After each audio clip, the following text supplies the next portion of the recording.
Alors, sur les 3 dernières vidéos, on a quand même parlé de perspective de carrière, on a parlé de prise de risque, on a parlé de salaire, on a parlé de capacité à donner son maximum, et du coup, il m'apparaissait important de faire une vidéo un peu disclaimer, un peu attention à ne pas exploser en vol, être capable de connaître ses limites.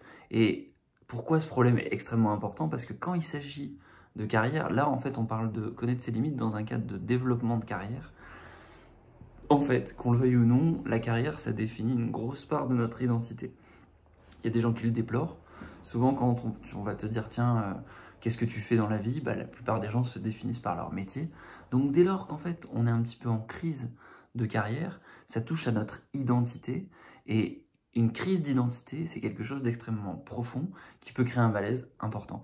Donc il faut être capable d'avoir des garde-fous qui permettent de se sauvegarder. Parce que tu ne peux pas avoir une carrière solide si ton avion, tu ne le protèges pas et si tu n'es pas capable du coup d'avoir un véhicule, toi-même, qui t'emmène tout au long de cette trajectoire que tu vas avoir. Et cette importance, tu la vois notamment au travers des stars, il y a plusieurs stars comme ça qui sont des exemples de burn-out, et parfois ça finit bien. Par exemple Stromae que tu connais sans doute, qui du coup s'est arrêté pendant un long moment. Il avait voulu développer sa carrière aux États-Unis en essayant de reproduire un peu ce qu'il avait fait en Europe, en Belgique, et il s'est arrêté pendant longtemps. Et heureusement, là, a priori, il va bien, a priori, il a reproduit, il est revenu sur la scène, etc. Mais il y en a d'autres pour qui ça se passe beaucoup moins bien, comme Avicii par exemple. Je sais pas si tu connais ce DJ, moi c'est un DJ que j'adore, et puis c'était terrible quand il a disparu, puisqu'il malheureusement il s'est suicidé. Et on voit littéralement, il y avait eu un documentaire qui avait été produit sur Netflix, et il a disparu depuis, j'ai pas retrouvé ce documentaire-là, et à un moment tu vois son agent, il y a une scène terrible où il dit en fait au tout début de sa carrière qu'en fait il va tellement travailler que Avicii il va en mourir, mais il dit ça de manière, il en fait limite une blague, et c'est une blague terrible parce que c'est littéralement arrivé. Avicii en fait il se mettait une pression de malade pour produire des titres, il se mettait une pression de malade pour derrière les jouer en faisant des représentations tout partout, et puis en voyageant partout, et à la fin c'est pas, il a aussi dû avoir des problèmes personnels, mais il n'a pas réussi en fait à avoir les épaules suffisamment larges pour soutenir tout ça. Et voilà, c'est terrible de voir un artiste aussi fort qui est disparu, alors qu'il était vraiment... Enfin, tout le monde s'accorde à dire pour que c'était un peu un Mozart de la musique contemporaine. Bref, donc c'est très important de faire attention. Donc aujourd'hui, j'avais plusieurs conseils à te donner. Le premier, c'est less is more, c'est être capable de relativiser les choses, et c'est déjà de produire le travail minimum viable, qui fait que c'est un travail qui est correct. C'est pas la peine d'essayer de viser systématiquement l'excellence. Ce qu'il faut, c'est durer, être capable d'être là dans la durée.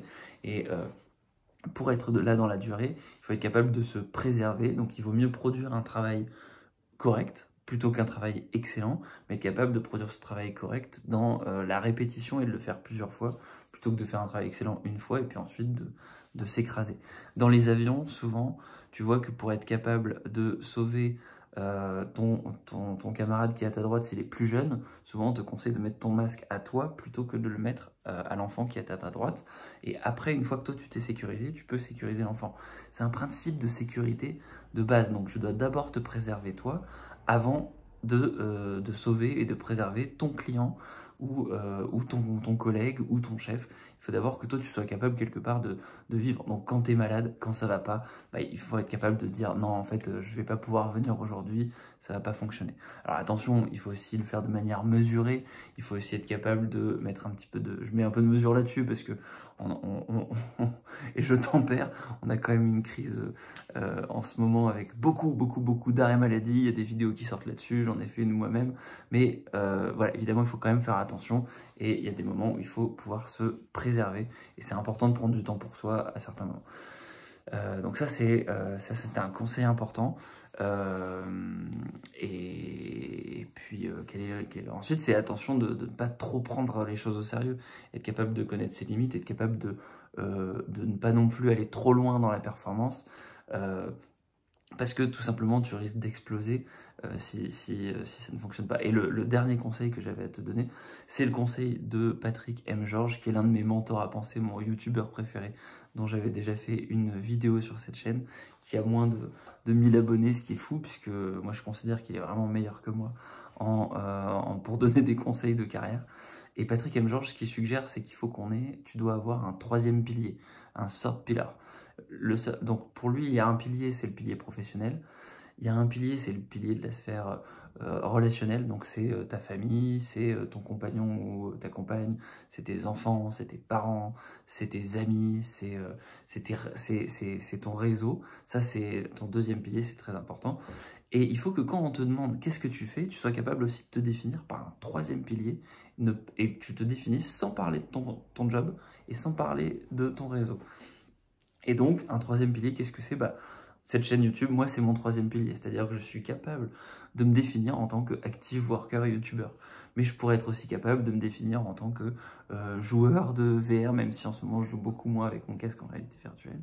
Ou capable de me définir en tant que passionné de crypto, de Stephen, de plein d'autres choses. Donc, avoir un troisième pilier où tu peux t'évader, c'est super important pour avoir une soupape de décompression, être capable d'avoir une passion, quelque chose qui va te permettre de te définir, une identité et aussi une activité pour que tu puisses penser à autre chose.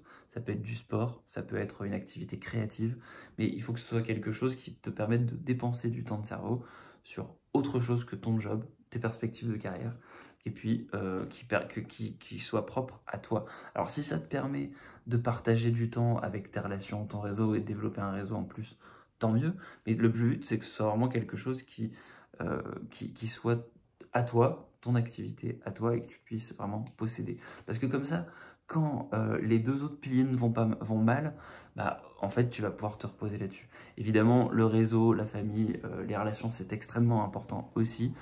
Et c'est quelque chose qui sera essentiel si jamais ça va mal dans ton travail et dans ton questionnement de carrière. Mais le problème, c'est que le réseau, souvent, c'est pas le meilleur conseil d'un point de vue de carrière, parce que par définition, il y a plein de gens dans ton entourage qui ne font pas le travail que tu fais, et que quand tu leur parles de ton travail, ça peut leur sembler très intéressant, mais ça ne sera pas forcément les meilleures personnes pour te donner des conseils. Et parfois, même s'ils connaissent ton travail, ils risquent de te donner un avis biaisé par leur propre expérience, et donc t'orienter dans une direction qui ne correspondra pas forcément à ton aspiration. Donc c'est important d'avoir ce troisième pilier pour pouvoir s'évader. Et puis et voilà. Donc le but de cette vidéo, c'était de dire fais attention, connais tes limites, et j'espère que ça t'a plu. N'hésite pas à me dire en commentaire si tu penses à d'autres choses pour aider d'autres active workers à s'évader. Et moi je te dis à la prochaine. Ciao ciao.